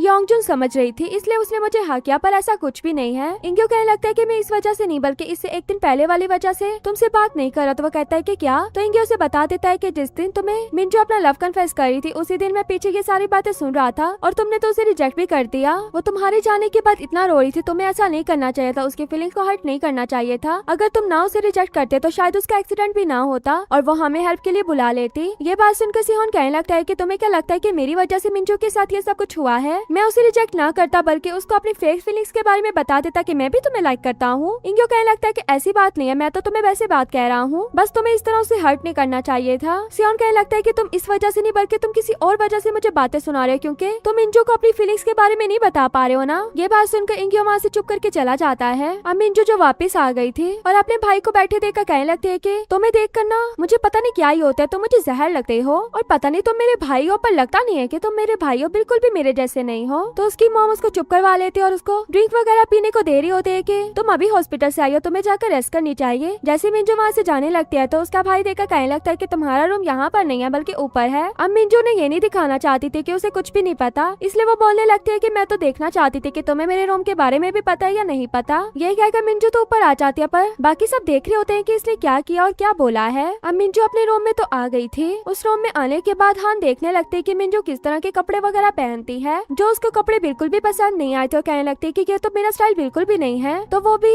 मिंजू की और भी चीजें देखने लगती है, तो उसमें उसे उसकी एक डायरी मिलती है जिसमें मिंजू ने सिहोन के बारे में बातें लिखी हुई थी। उन बातों को पढ़ने के बाद हान कहने लगती है कि क्या सच में ये बातें मिंजू ने लिखी हैं? वो किस तरह की बातें लिखती थी? हान जब उसकी डायरी का नेक्स्ट पेज पढ़ती है जिसमें उसने लिखा हुआ था कि मेरी लाइफ बहुत ही ज्यादा डार्क है, पर जब भी मैं तुम्हें स्माइल करते हुए देखती थी मैं खुद ब खुद स्माइल करने लगती थी। अब ये बातें जब पढ़ ही रही होती है हान, तो उसकी माँ उसे बुलाने के लिए आ जाती है कि मिंजू तुमसे पुलिस वाले बात करने के लिए आए हैं। अब जो लोग मिंजू के बारे में इन्वेस्टिगेशन कर रहे होते हैं वो लोग मिंजू से उसी एक्सीडेंट के बारे में क्वेश्चनिंग वगैरह करने लगते हैं, पर मिंजू हमेशा की तरह वही सेम आंसर देती है और कहती है कि आप लोग जैसा कह रहे हैं कि मुझ पर किसी ने हमला किया, मुझे नहीं पता कि मुझ पर किसी ने हमला किया है और ना ही मुझे ऐसा कुछ याद आ रहा। बस मुझे कार एक्सीडेंट याद और वो जगह भी बता देती कि कहाँ पर मेरा कार एक्सीडेंट हुआ था। अब मिंजू की बातें उन्हें कुछ समझ में नहीं आ रही होती। वो कहने लगते हैं कि अगर तुम्हारा कार एक्सीडेंट होता ना तो तुम्हारी टांगों को चोट लगती, ना कि तुम्हारे सर को, और सर में भी ऐसी चोट ना लगती। तो उसकी माँ पूछने लगती है कि अगर इसे कुछ भी याद नहीं है तो क्या आप लोग फिर भी उस मुजरिम को ढूंढ लेंगे? तो वह कहने लगता है कि हम उसी जगह पर जाएंगे जहाँ पर ये हमें मिली थी, तो वहीं पर जाके कोई ना कोई एविडेंस ढूंढेंगे। और फिर वो थैंक यू वगैरह करने के बाद वहाँ से चले जाते हैं। अब हान मिंजू के रूम में वापस आने के बाद सोचने लगती है कि मिंजू की तो किसी से दुश्मनी भी नहीं है, तो कौन इसके साथ ऐसा कर सकता है। तो फिर तभी उसे एक टेप का बॉक्स मिलता है जिसे ओपन करते उसे याद आता है कि ये तो सेम वही वाली टेप है जो मेरे पास आई थी। अभी उसी टेप को देखकर सोच ही रही होती है तो उसे बाई से शोर सुनाई देता है, जिसे सुनकर वो बाई देखने के लिए आती है। बाई कोई और नहीं बल्कि सिहोन उसे बुला रहा होता है जो उसके लिए खाना लेकर आया था। अब ये देखकर मिंजू भी उसके पास आ जाती है। दोनों बैठकर जब खा रहे होते हैं तो सिहोन वही उस दिन वाली बात करने लगता है जिस दिन मिंजू ने उसे प्रपोज किया था। तो मिंजू कहने लगती है कि तुमने तो उस दिन मुझे रिजेक्ट कर दिया था ना, तो तुम अब मेरे पास क्यों आए हो? तो सिहोन कहने लगता है कि मैंने तुम्हें रिजेक्ट किया पर इसका मतलब ये नहीं कि हम दोस्त भी नहीं हैं। पर आगे से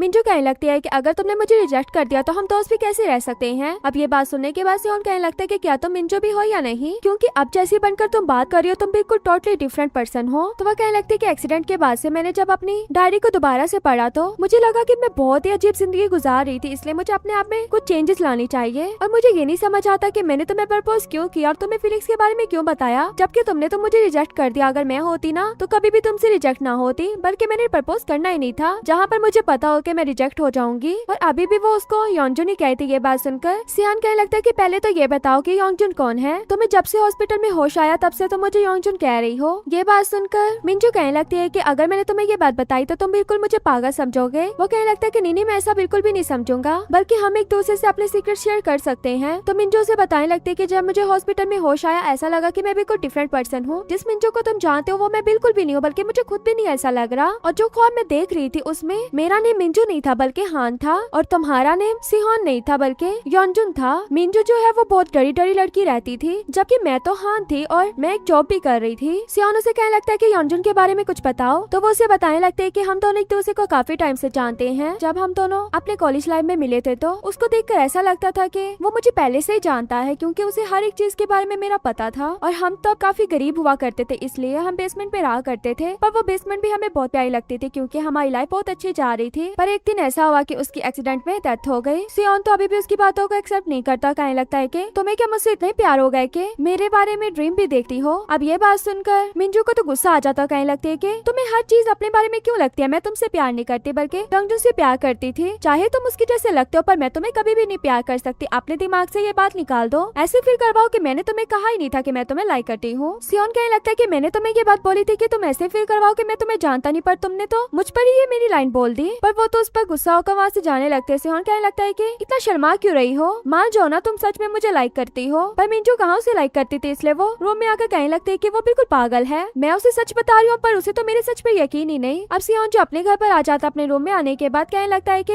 वो कितनी चेंज हो गई है, पहले मिंजू बिल्कुल भी ऐसी नहीं थी। अब यही बातें करते हुए जब लेट जाता तो उसे फिर से मिंजू की बातें याद आ रही होती हैं, जिसे वो अपने दिमाग से निकाल ही नहीं पा रहा होता। जैसे सिहोन के दिल में मिंजू के लिए फीलिंग्स आने लगी थी। इधर मिंजू जो आराम से सो रही होती है तभी उसके भाई का अलार्म बोलने लगता है, जिसे सुनकर वो अपने भाई को उठाने के लिए जाती है। पर उसे देखकर सोचने लगती कि क्या ये मेरा सच में भाई है, पर मुझे नहीं लगता कि ये मेरे जैसा लगता है। अब वो तो नहीं उठता पर वो अपनी मॉम के पास आती है। मॉम को देखते हुए कहने लगती है कि लगता है मैं इन पर गई हूँ, पर अगर ये मेरी सच में मॉम है तो मुझे ऐसा क्यों नहीं लगता कि ये मेरी मॉम है। अब यही बातें सोचने के बाद वो खाने के लिए बैठ जाती, तभी उसका भाई उठकर आ जाता है जो बोलने लगता है कि मैंने जल्दी उठना था, तुमने मुझे उठाया क्यों नहीं। तो वो कहने लगती है कि मैंने तुम्हें उठाया था और वैसे भी तुम बड़े हो चुके हो, खुद उठा करो। फिर वो कहने लगता है कि अच्छा मुझे भूख लगी है, खाना दो। मिंजू कहने लगती है कि अब क्या तुम्हारी बीमार बहन तुम्हें उठकर खाना दे। इतने में उनकी मॉम भी उठ जाती जिन्हें देखकर दोहन उन्हें कहने लगता है कि देखे मॉम, इसने मुझे सुबह में उठाया भी नहीं और आप कह रही है कि खाना भी मैं खुद लूं। उसकी मॉम उसके पास बैठकर कहने लगती है कि हाँ तुम्हारी बहन ठीक तो कह रही है, अब तुम बड़े हो चुके हो, खुद उठा करो, खुद खाना पीना खाया करो। और मिंजू अपनी मॉम को बताती है कि मैंने आपके लिए सूप बना दिया है। उसकी मॉम कहने लगती है कि तुमने मेरे लिए हैंगओवर सूप भी बना दिया, तुम कितनी अच्छी हो। इधर हमें इंग्यो दिखाया जाता है जो अपनी ग्रैंडमा के साथ सुबह का नाश्ता कर रहा होता है। उसकी ग्रैंडमा पूछने लगती है कि तो तुम्हारी हेयरिंग डिवाइस थी वो कहाँ पर गई, वो तुम्हें मिली या नहीं, तुमने बोला था कि तुम्हारी वो गुम गई है। इंग्यो कहने लगता है कि वो तो नहीं मिली पर मैं पुरानी वाली यूज कर रहा हूँ। अब इधर सिहोन दिखाया जाता है जो क्लास में तो होता है पर अभी भी उसको बस मिंजू की बातें याद आ रही होती हैं। और जैसे ही क्लास एंड होती है तो इंग्यो वहाँ से भागते हुए जा रहा होता है। ये देखकर सिहोन पे उसके पीछे आ जाता है, पूछने लगता है कि क्या तुम मिंजू से मिलने के लिए जा रहे हो। तो वह कहता है कि हाँ। तो सिहोन पे से कहता है कि मैं भी तुम्हारे साथ चलूंगा, अभी जिसने मिंजू को मारा था वो अभी तक मिला नहीं है, तो अगर वो दोबारा से तुम लोगों के सामने आ जाता है तो किसी को तो तुम्हारे साथ होना चाहिए तुम्हें प्रोटेक्ट करने के लिए तुम दोनों को। ये कहकर जब सिहोन उसके साथ जाने लगता है तो इंग्यो से रोककर कहने लगता है कि मैं तुमसे जो उस दिन नाराज था। इस बात पर सिहोन उसकी एक भी बात नहीं सुनता, कहने लगता है कि उस बारे में बात नहीं करो। अब दोनों इसके बाद मिंजू के घर पर पहुंच जाते। मिंजू इन दोनों को देखकर कहने लगती है कि तुम दोनों यहाँ पर क्यों। तो वो पूछने लगती है कि तुम्हारा सर कैसा है, जिस पर मिंजू बताते है कि मेरा सर बहुत मजबूत है और मैं बिल्कुल ठीक हूँ। पर सिहोन से कहने लगती है कि तुम यहाँ पर क्या कर रहे हो। ये बात सुनकर सिहोन कहता है कि हम क्यों ना खुद इन्वेस्टिगेशन करें कि तुम पर हमला किसने किया था। तो वो कहने लगती है कि अगर पुलिस ने ढूंढ पाई तो हम क्या ही ढूंढेंगे। पर सिहोन कहने लगता है कि हमें उन जगहों पर जाना चाहिए जहाँ पर तुम मिली थी और जहाँ तुम्हारा एक्सीडेंट हुआ था। अब ये बात सुनते ही मिंजू ने उस जगह पर ले जाते जहाँ पर उसका टैक्सी से एक्सीडेंट हुआ था। पर वो कहने लगते हैं कि वो जगह तो काफी यहाँ से दूर है जहाँ पर तुम मिली थी, और उस जगह पे भी पहुँच जाते जहाँ पर मिंजू ने मिली थी। अब मिंजू को उस जगह पे पहुँचने के बाद भी कुछ याद नहीं आ रहा होता। सियोन अपनी तरफ से अंदाजा लगा रहा होता है। ये देखकर इंग्यो कहने लगता है कि तुम अपनी तरफ से स्टोरी नहीं बनाओ बल्कि उसे याद करने दो कि यहाँ पर क्या हुआ था उसके साथ। मिंजू फिर से सिहोन की जगह योंगजुन कहती है। ये सुनकर वो कहने लगता है कि मैं तुम्हारे सपनों वाला बॉयफ्रेंड नहीं हूँ। अब इंग्यो को तो इस बात का पता नहीं होता, वो देखने लगता है कि ये लोग क्या बात कर रहे हैं। इस बात को मिंजू इग्नोर करते हुए कहने लगते है कि मुझे नहीं लगता है कि आज मुझे कुछ याद आएगा, इसलिए हमें यहाँ से चलना चाहिए। मिंजू तो ये कहकर वहाँ से चली जाते, पर उसके जाने के बाद इंग्यो सिहोन को रोक लेता और कहने लगता है कि तुम दोनों क्या बात कर रहे थे। तो सिहोन कहने लगता है कि मुझे तो कुछ समझ में नहीं आया था, अगर तुम पूछना चाहते हो ना तो जाकर मिंजू से खुद पूछ लो। ये बात कहकर सिहोन वहाँ से चला जाता है। उसके जाने के बाद इंग्यो ही मिंजू को छोड़ने के लिए आता है। मिंजू को जब छोड़ता है तो उसे पूछने लगता है कि ड्रीम वाली क्या बात थी, जिस पर वो भी उसको सारी बात बता देती है। अब उसकी बात को सुनने के बाद इंग्यो जैसे ही अपनी फीलिंग्स के बारे में बताने लगता है तो मिंजू उसे रोकना चाह रही होती है, पर वो कहता है कि आज मुझे बोलने दो, और वो बता देता है कि मैं तुम्हें लाइक करता हूँ तब से जब तुम एक दफा रूफटॉप पर जा जाकर रो रही थी और कह रही थी कि तुम बिल्कुल अकेली हो। इसकी बातें सारी सुनने के बाद मिंजू जैसे कुछ बोलने लगते हैं तो इंगी उसे चुप करवा लेता है। कहने लगता है कि तुम्हें अभी मेरा आंस देने की जरूरत नहीं है, तुम्हारे आंस का मैं वेट करूंगा पर इतनी भी जल्दी नहीं। और अगर तुम मुझे रिजेक्ट भी कर देती हो तो मुझे इस बात का रिग्रेट नहीं रहेगा कि मैंने तुम्हें अपनी फीलिंग्स के बारे में नहीं बताया। तो मिंजू भी बिल्कुल चुप हो जाती है और वापस अपने रूम में आने के बाद उसी डायरी में वही बातें लिखने लगती है। कहने लगती है कि इंगियो ने मुझे प्रपोज किया पर मुझे समझ नहीं आ रहा कि उसने बात तो मुझसे की पर ऐसा लग रहा था कि वो मेरे बारे में नहीं बल्कि किसी और के बारे में बात कर रहा था। और जो ये मेरा ड्रीम है मुझे इसकी भी नहीं समझ आ रही कि वो ड्रीम मुझे क्यों आया था जब मैं बेहोश थी। पर इसी तरह दिन गुजरते गए, मेरी फ्रेंडशिप उनके साथ अच्छी होती गई और मुझे अपना ड्रीम भी भूलता गया। पर मुझे एक बात समझ में नहीं आती कि जो ड्रीम में लड़का था और जो सिहोन है, सिहोन को देखकर मुझे ड्रीम वाला ही योंगजू याद आता है। अब जो रियल वाली मिंजू थी वो भी वहाँ से बैठकर सिहोन को देख रही होती किस तरह वो मिंजू को हाई कर रहा है, मतलब हान को हाई कर रहा है। मिंजू अपनी शॉप में होते हैं, वहीं पर उसके पास उसकी शॉप में आकर सिहोन और इंगियो भी बैठे होते हैं। उन्हें देखकर वो कहने लगते हैं कि ये मेरी शॉप है, ना कि तुम लोगों की कॉमिक्स बुक की पढ़ने की जगह, अपने घर जाकर पढ़ो ना। पर वो दोनों तो ठीक अपनी जगह से नहीं हिल रहे होते, बल्कि सिहोन तो उसके अंकल का कैमरा पकड़ के खड़ा हो जाता और देखने लगता है कि ये किस तरह काम करता है। ये सब करते हुए उसे मिंजू भी देख लेती है और रोकने लगती है कि ये मेरे अंकल का, अगर उन्होंने तुम्हें इस तरह यूज करते देख लिया तो वो तुम्हें मार डालेंगे। पर सिहोन को तो इस बात का पता ही नहीं होता कि वो कैमरा कितना महंगा है। इतने में वहाँ पर अंकल भी आ जाते हैं, उसे कैमरा तो ले लेते हैं पर साथ ही साथ सिहोन को एक लगा भी देते हैं। ये देखकर मिंजू भी उसे वैसे ही मारती है और कहने लगती है कि तुम्हारे साथ ऐसा ही होना चाहिए। तो वह कहने लगता है कि तुमने मुझे क्यों मारा। तो मिंजू कहती है कि मुझे पता है कि तुम्हें मार से ही पता लगेगा कि तुम्हें क्या चीज करनी चाहिए क्या नहीं। इंगियो को ये देखकर अच्छा नहीं लग रहा होता। जैसे ही मिंजू उसे कहती है कि इंगियो मैंने ठीक कहा ना, तो इंगियो भी स्माइल करने लगता है। अब उसी कैमरे से इनके अंकल तीनों के साथ में ग्रुप फोटो भी बना देते हैं। अब जो वो पिक थी उसकी एक कॉपी मिंजू सिहोन को भी भेजते। उसके पीछे मिंजू ने लिखा था कि मेरे पास इसकी काफी कॉपीज आई थी, एक तुम भी रख लो ताकि तुम्हें याद रहे। वो उसकी राइटिंग को देखकर कहने लगता है कि मिंजू जितनी प्यारी है उसकी राइटिंग उतनी बुरी है। इधर मिंजू शॉप में दिखाई जाती है जो सॉन्ग सुनते सुनते सो गई होती है। तो उसके जब अंकल आते तो सॉन्ग को बंद कर देते। ये देखकर मिंजू कहने लगती है कि मैं सॉन्ग सुन रही थी, पर उसके अंकल कहते हैं कि तुम सॉन्ग नहीं सुन रही थी बल्कि तुम सोई हुई थी। अभी इतने कह रहे होते हैं तो वो इन्वेस्टिगेशन वाले दोबारा से मिंजू से बात करने के लिए आ जाते हैं और मिंजू को बताते हैं कि हमें उस जगह से एक हेयरिंग डिवाइस मिली है, क्या तुम्हें इसके बारे में पता है। अब ये देखते ही मिंजू को अपनी चोट लगने का टाइम याद आने लगता है कि कौन उसे मार रहा था, पर इस बात का पता नहीं लगता कि वो कौन लड़का था क्योंकि उसका फेस से ब्लड नजर आ रहा था। अभी देखने की ट्राई कर रही होती है तो इतने में पता लगता है कि 2023 वाली हान को बस वाला आकर उठाने लगता है कि ये आखिरी स्टॉप है, यहाँ पर उतर जाए। हान को तो समझ नहीं आ रहा होता है कि अभी उसने क्या देखा और क्या हुआ था, पर फिर भी वो स्टॉप पर उतर जाती है और वहाँ से अपने घर की तरफ जाने लगती है। वो तो घर जा रही होती है पर उसको पीछे से योंगजन भी जाते हुए देख रहा होता है पर उसे बुलाता नहीं। अब ये घर पहुँचने के बाद जब अपना मोबाइल देख रही होती है तो उसमें वो योंगजन के साथ अपनी चैट निकालते है क्योंकि उसका दोबारा उसे मैसेज करने का दिल था। पर जैसे वो उसकी चैट ओपन करके देखती है तो वो सभी मैसेज रीड हो चुके थे। ये देखकर तो वो जल्दी से योंगजन को कॉल करने लगती है, पर कॉल करने पर आगे से कॉल कोई भी नहीं अटेंड करता और उसे मैसेज करके बताने लगती है कि मेरी लाइफ गुजर रही है पर मुझे एक ड्रीम आया था और ऐसा लगता है कि वो ड्रीम रियल था, पर समझ नहीं आ रहा कि उसमें क्या रियल था क्या ड्रीम था। और मुझे तो अब नींद भी नहीं आती कि मैं तुम्हें ड्रीम में ही देख पाऊँ। उसके ये सारे मैसेज योंगजन भी पढ़ रहा होता है। उसका दिल करता है कि वो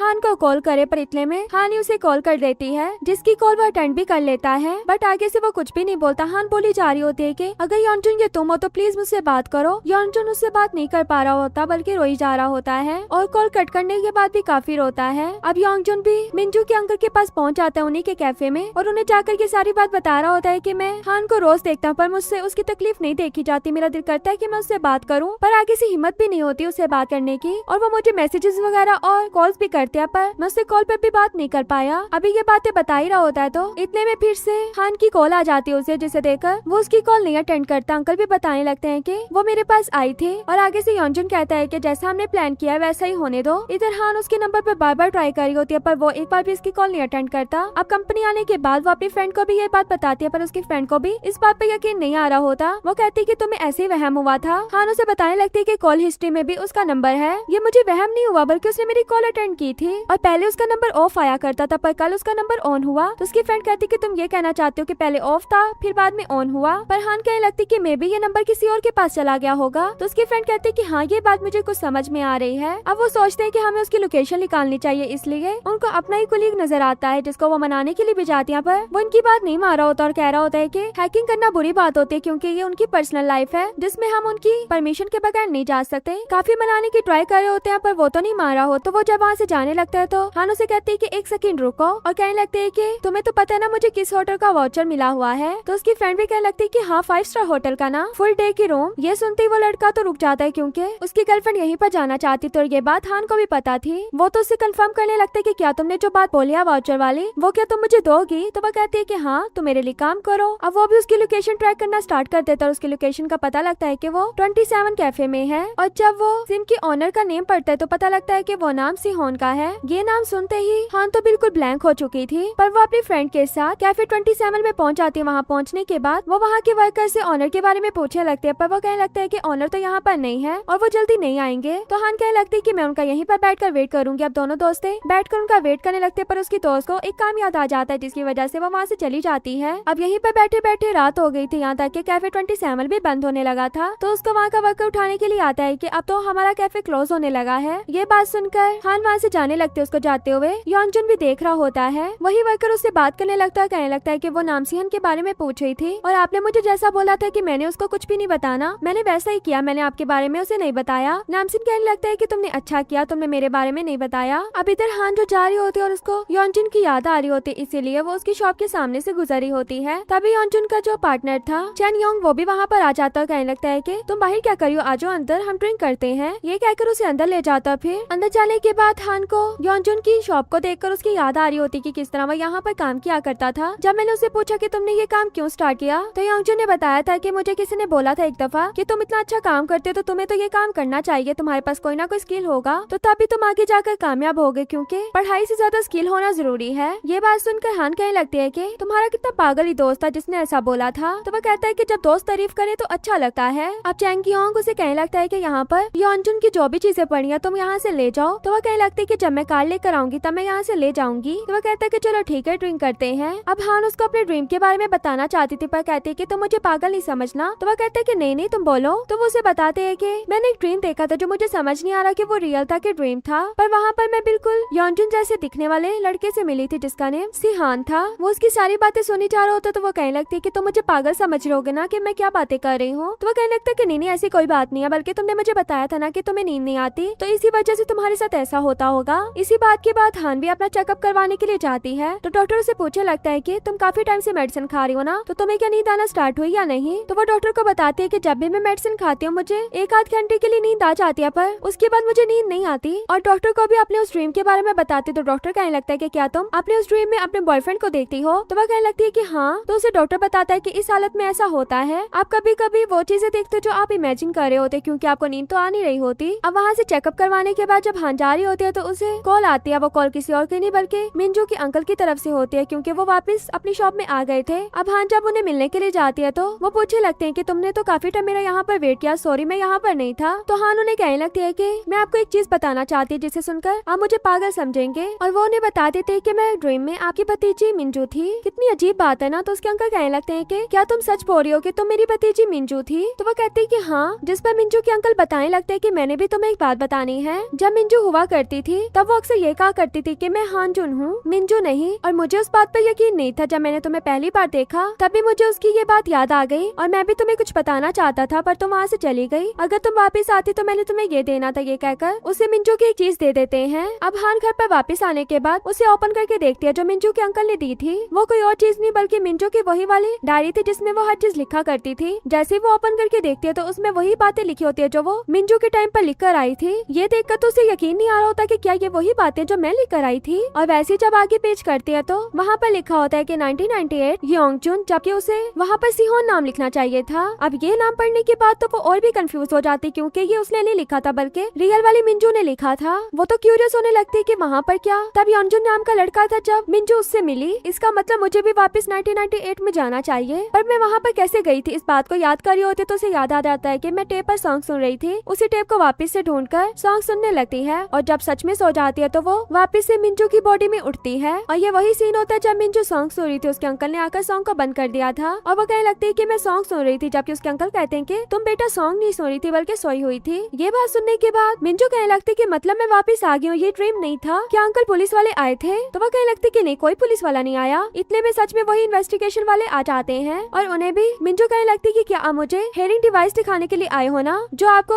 मेरे हमले वाली जगह पर मिली है। ये बात सुनकर वो कहने लगते हैं कि तुम्हें कैसे पता कि मैं वो दिखाने के लिए लेकर आया हूँ। पर मिंजू तो अपने ख्यालों में होते है कि क्या मतलब वो टेप सच में काम करती है। इन्हीं बातों को सोचते हुए अपने अंकल से ये कहकर चली जाती है कि मैं अभी बाहर से आती हूँ और स्कूल की तरफ भाग रही होती है। तभी उसको योंजुन के साथ गुजारा हुआ टाइम याद आ रहा होता है जब दोनों में आपस में एक टाइम ट्रेवल वाली बात हुई थी, क्योंकि वो एक टाइम ट्रेवल की मूवी देख रहे थे। हान उससे पूछती है कि अगर तुम्हें टाइम ट्रेवल करने का मौका मिला तो तुम कहाँ पर जाओगे, फ्यूचर में या पास्ट में? तो वो कहने लगते कि मुझे अपना फ्यूचर देखने में कोई भी दिलचस्पी नहीं है, और हाँ अगर मैं पास्ट में गया तो तुमसे पहले वाला टाइम में जाऊंगा, तब जाकर तुम्हें बताऊंगा कि तुम्हारी जिंदगी में एक लड़का आएगा जो तुमसे बहुत प्यार करेगा और तुम्हें कभी भी नहीं छोड़ेगा। यही सब बातें सोचते हुए मिंजू बस भागते हुए स्कूल की तरफ जा रही होती है। जब स्कूल पहुंच जाती है तो क्लास में भी उसे सिहोन नहीं नजर आता, इसलिए वो लाइब्रेरी की तरफ जा रही होती है और उसे आगे का टाइम याद आता है कि जब योंजुन ने उसे यही वाला क्वेश्चन किया था तो उसने योंजुन से एक ही बात बोली थी कि अगर मैं अपने पास में जाती हूँ और अगर तुम मुझे नहीं मिले होगे तो मैं तुम्हें जाकर यही बताऊंगी कि तुम्हारी जिंदगी में एक लड़की आएगी जिसको तुम कभी भी नहीं छोड़ पाओगे। अब इन्हीं बातों को सोचते हुए वो सिहोन के पास पहुंच जाती है, जहाँ पर सिहोन लाइब्रेरी में एक बुक देख रहा होता है। अब जब वो सिहोन को देख रही होती है तो उसे देखते हुए मिंजू की आंखों में आंसू आ जाते हैं। ये देखकर सिहोन उसे पूछने लगता है कि तुम्हें क्या हुआ, तुम रो क्यों रही हो? तो वह कहने लगती कि नहीं मैं तो नहीं रो रही। तो वह कहते कि अच्छा चलो तुम अच्छे टाइम पर आई हो, मुझे इस बुक को देखकर बताओगे कौन सी वाली आइडिया ज्यादा प्यारी है। मुझे तो समझ में नहीं आ रहा कि कौन सी वाली को क्यूट बोलूं, क्योंकि सभी बहुत क्यूट हैं। अब उसकी ये बातें सुनने के बाद मिंजू कहने लगती है कि तुम अपनी गर्लफ्रेंड को यहाँ से क्यों ढूंढते हो? तो वह कहता है कि हाँ। ये बात सुनकर तो मिंजू को बहुत अजीब लगता है, कहने लगती है कि मैं इस लड़की को कैसे पसंद कर सकती हूँ। यही बात कहते हुए वहाँ से जा रही होती है तो सिहोन भी उसके पीछे आता है, पर सिहोन की वो एक भी बात नहीं सुनती। सिहोन को भी समझ नहीं आता कि इसको क्या हो गया है। अब वापस आने के बाद मिंजू जल्दी से अपनी डायरी को पकड़ती है। उस डायरी को ओपन करने पर उसे पता लगता है कि वो बातें तो लिखी हुई नहीं है। क्या मतलब वो बातें गायब हो गई? तो इसका मतलब मिंजू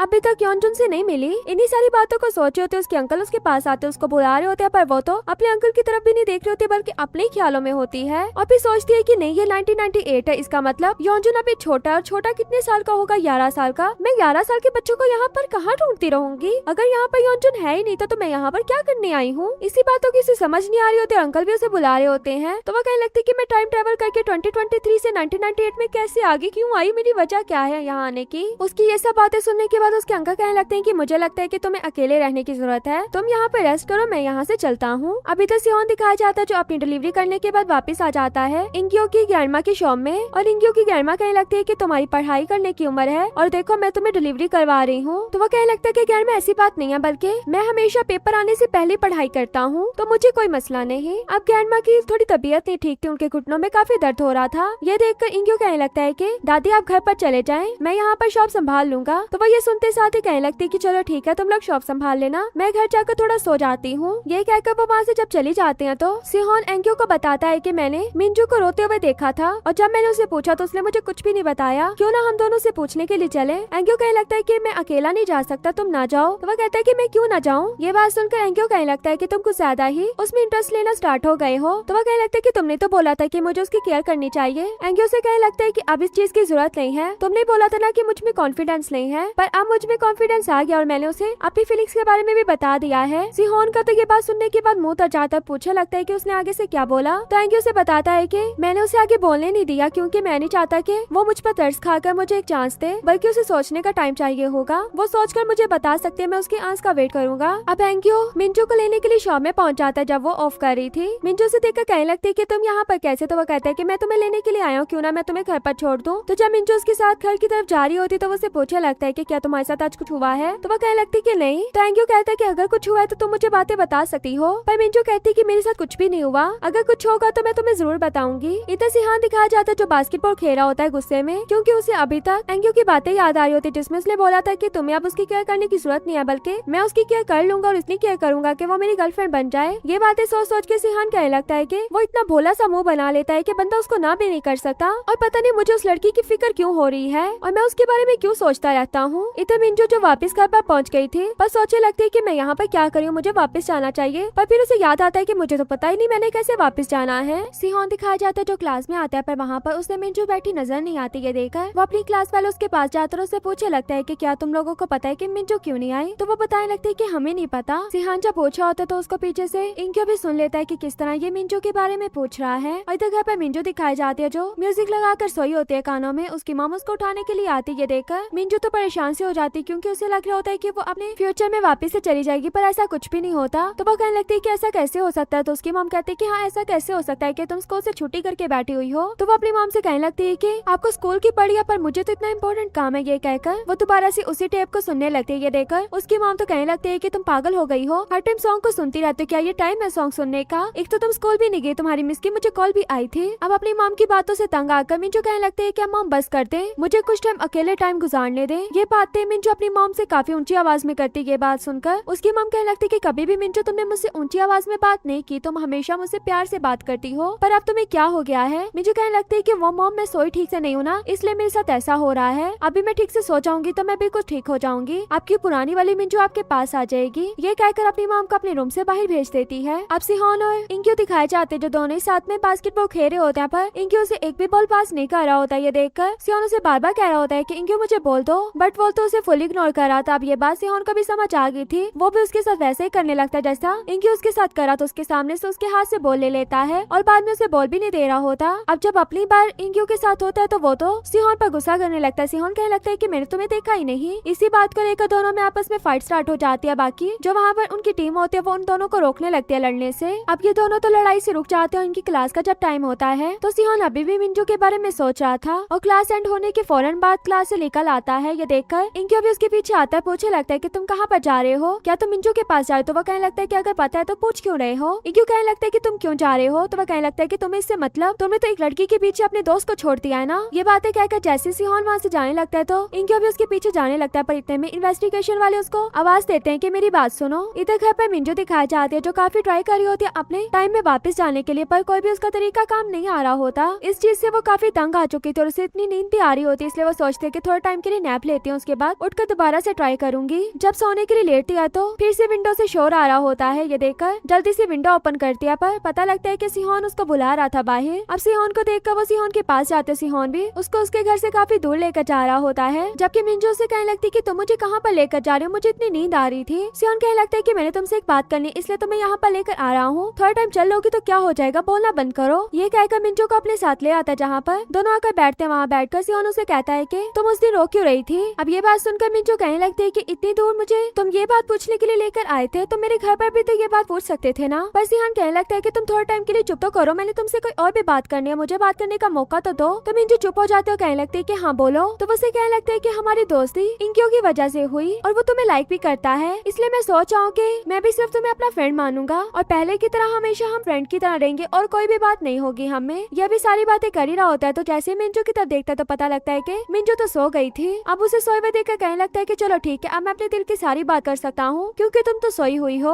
तो वो भी उसके पास लेटकर उसके साथ बातें कर रहा होता है। फिर मिंजू को जब देखने लगता है तो उसे देखते हुए बताता है कि जब भी तुम मेरे सामने रोती हो मेरे दिल को पता नहीं क्या होता है, मैं नहीं चाहता कि तुम पूरी जिंदगी में कभी ऐसे रो जैसे तुम अक्सर रो लेती हो। ये बातें करते हुए उसके बालों को हाथ भी लगाता है। अब मिंजू की जब आंख खुलती है तो वो देखते है कि सिहोन उसके सामने सोया हुआ था। सिहोन को देखकर मिंजू भी उसे देखने लगते हो, कहने लगते है कि तुम बिल्कुल योंजुन के जैसे लगते हो, पर मुझे पता है कि तुम योंजुन नहीं हो। इन्हीं बातों को सोचते हुए उसके फेस की तरफ जब हाथ लेकर जाती है तो सिहोन भी आंखें खोल लेता है। अब जैसे ही मिंजू को अपने इतने क्लोज देखकर दोनों एक दूसरे से काफी नर्वस हो गए थे और उठकर बैठ गए थे। फिर से मिंजू से पूछने लगते कि तुमने मुझसे क्या बात करनी थी। सिहोन कहने लगता है कि इस बारे में हम फिर कभी बात करेंगे, अभी तुम्हें घर चलना चाहिए, काफी टाइम हो गया है। ये कहकर वो घर की तरफ जाने लगता है मिंजू को लेकर। इधर हमें इंक्यू दिखाया जाता है जिसको इन्वेस्टिगेशन के लिए बुलाया होता है। उससे पूछा जा रहा होता है कि जहाँ पर मिंजू पर हमला हुआ वहीं पर तुम्हारा ये हेयरिंग डिवाइस में मिला और पता लगवाने पर पता लगा कि ये तुम्हारा है, क्या तुम बता सकते हो कि ये वहाँ तक कैसे पहुँचा। इंक्यू कहने लगता है कि ये मैंने नहीं पहुँचाया, बल्कि कुछ दिन पहले ये मुझसे खो गया था, मैंने ये दादी को भी बताया था। दादी उसे कहने लगती है कि जो भी सच है बेटा बता दो। तो वो उसे पूछने लगते है कि अगर ऐसी बात है तो तुमने मिंजू का पीछा क्यों किया था, उसके घर तक क्यों गए थे। इंक्यू तो ये बात सुनकर चुप हो जाता है, कहने लगता है कि ये बात मैं आपको नहीं बता सकता कि मैं क्यों गया था, जबकि उसकी दादी कह रही होती कि बेटा बता दो जो भी बात है। इंक्यू कहता है कि ये मेरा प्राइवेट मैटर है तो इसलिए मैं ये बात नहीं बता सकता। और हमें सिहोन दिखाया जाता है जो वापस घर आने के बाद भी मिंजू के बारे में सोच रहा होता है। मिंजू भी इधर सिहोन के बारे में सोच रहे होते कि सिहोन बिल्कुल मुझे वैसे क्यों देख रहा था जैसे योंजुन मुझे देखा करता था। पर फिर से उठकर बैठ जाते हो, कहने लगते कि मुझे ये बातें सोचने की जरूरत नहीं है कि मैं यहाँ पर क्यों और क्या कर रही हूँ, बल्कि ये सोचने की जरूरत है कि मैं 2023 में कैसे वापस जाऊंगी। फिर उसको बातें याद आने लगती जो उसने मिंजू के अंकल के साथ की थी और मिंजू के बारे में पूछते हैं कि लास्ट टाइम मैं जब आई थी तो आपने बोला था कि मिंजू की डेथ हो गई थी, तो क्या आप मुझे बता सकते हैं कि मिंजू की डेथ किस दिन हुई थी और किस वजह से। तो वो बताते हैं कि 13 अक्टूबर 1998 में मिंजू की डेथ हो गई थी, वो भी एक मर्डर था। अब इस बात को याद करने के बाद मिंजू मतलब हार्वी कैलेंडर लेकर बैठ जाती है और देखने लगती है कि मिंजू की डेथ कब हुई थी। तो पता लगता है कि मिंजू की डेथ को 3 मंथ्स रह गए हैं, तो इसका मतलब मुझे पहले कुछ करना होगा, ये ना हो कि मिंजू की बॉडी में रहने की वजह से मेरी भी डेथ हो जाए। इन्हीं बातों को सोचते हुए अपने भाई के कंप्यूटर पे पहुंच जाती है। वहाँ पर जाकर उसे चला रही होती है तो इतने में उसके अंकल भी आ जाते हैं जो कहने लगते हैं कि तुम यहाँ पर क्या कर रही हो। पर मिंजू को तो वैसे कंप्यूटर पे गुस्सा आ रहा था जो चलती भी नहीं चल रहा था, इतना स्लो था। उसका भाई कहने लगता है कि गुस्सा करके क्या करोगी, ये फिर भी उतनी स्पीड से चलेगा और कुछ ज्यादा ही बोल रहा था। तो मिंजू भी अपने भाई की तरफ गुस्से से देखने लगती है क्योंकि उसके अंकल ने बात की थी कि तुम कोई पढ़ाई तो नहीं छोड़ना चाहती क्योंकि तुम इतने दिन से स्कूल भी नहीं जा रही हो और जब जाती हो तब भी इतनी छुट्टियां करती हो। तो उसका भाई कहने लगता है कि क्या पता, जैसा आजकल इसका दिमाग चल रहा है ये कुछ भी कर सकती है। तो इस बात के बाद मिंजू भी उठकर उसके पास जाती है और उसको पैसे देकर आइसक्रीम लेने के लिए वहाँ से भेज देती है। अपने भाई को वहाँ से भेजने के बाद अपने अंकल से कहने लगते हैं कि आपको वैसे भी इन बातों के बारे में बाद में पता लग ही जाना है, इसलिए मैं ये बात आपको पहले ही बताना चाहती हूँ कि जब मुझे